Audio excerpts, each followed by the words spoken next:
The Big One maaaring magdulot ng 50,000, 50,000 na kamatayan. Ayon yan sa PHIVOLCS. Narito ang news scoop ni Ralph de la Cruz. Posibleng umabot ng 50,000 katao ang mamamatay oras na tumama ang The Big One sa bansa.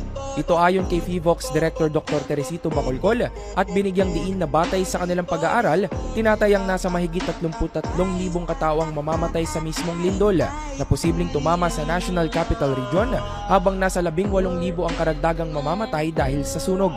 Bukod pa niya rito, nakikita rin nilang aabot sa 12 hanggang 13% ng mga residential building ang maaapektuhan sa nasabing lugar. Paliwanag pa ng PHIVOLCS Chief, bagamat imposibleng malaman ang eksaktong araw at oras ng pagtama nito hindi tulad ng bagyo,